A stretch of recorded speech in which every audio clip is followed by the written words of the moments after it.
Hi everyone, this is Callie with craftingcallie.wordpress.com.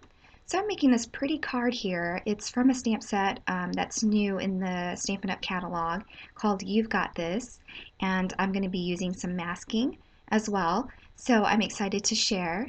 What I'm going to do is I'm going to use some Neenah White Solar cardstock, and I'm going to stamp in Memento Black ink because I'm going to be doing some Copic coloring. So what I'm going to do here is I'm going to start playing some music, and I will play music through the coloring, and I'll be back to talk to you about the masking and how to finish up the rest of the card. So I'll be right back.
So now that the coloring is done, I wanted to show you here that I used some Inkadinkado stamping mask paper, and I stamped the flower image on the mask paper using some StazOn ink.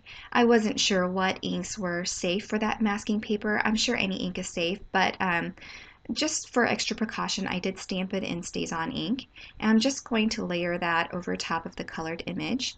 And I'm not sure that it needs to be sticky. As long as it doesn't move, I guess you could use some regular paper and just use some repositional tape or adhesive.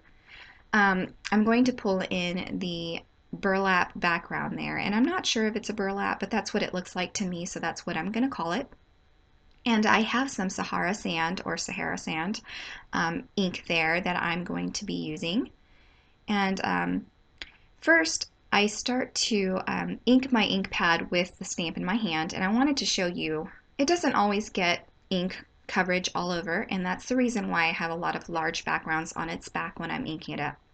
So I'm going to stamp this off just to make sure that it's the color that I want and it's also the look that I want. So It is, and I'm going to go ahead and re-ink it up again, and then I'll stamp it directly on top of that flower for that background.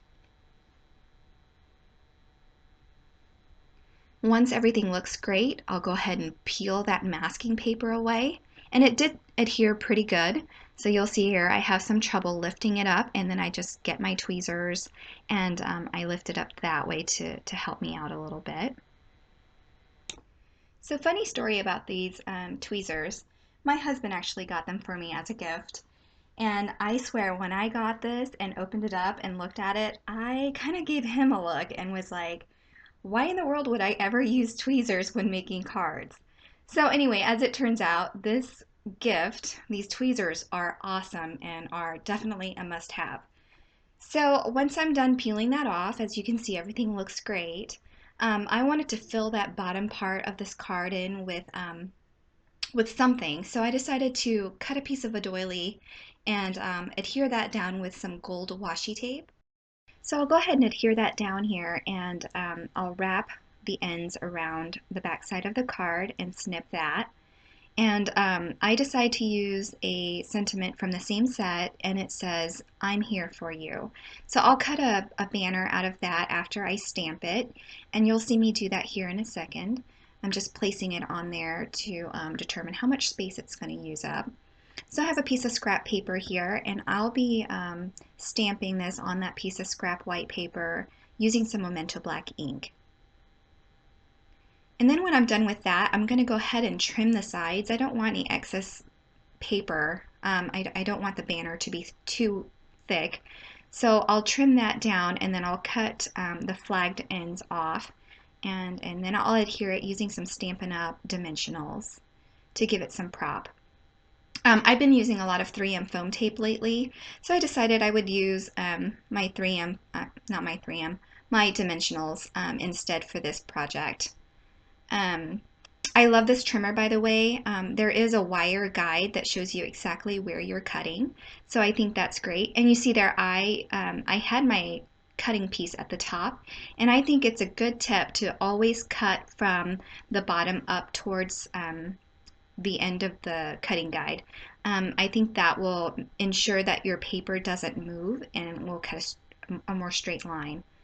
So it was a small piece and it could have moved, so I didn't want to risk going the other way. So I went ahead and repositioned my cutter blade to move from the bottom up. So I'm cutting off the fish ends here, and I'll go ahead and adhere that with my foam tape. And once I do that, I realize that this Nina panel is a 4 1/4 by 5 1/2, and it needs to be trimmed. I did pre-cut a lot of my cardstock to make the card making process a little bit quicker. So they're all cut to 4 1/4 by 5 1/2. So it needs to be trimmed because I do want to layer this on a standard 4 1/4 by 5 1/2 card base. So anyway, you'll see me pull my trimmer back in, and I'll go ahead and trim off 1/8 of an inch on each side, and then 1/4 inch off the top of this card, because there's just enough space there for that doily, and I don't want to cut any excess off of the bottom of this card. And then I'll mount that on my white card base. I'll be using Recollections 110 pounds, and I thought white on white would look great on this card. I didn't want to take away from this flower image. I think it looks great as is. And that will complete my card. So thank you again for watching, and I hope everybody has a great day.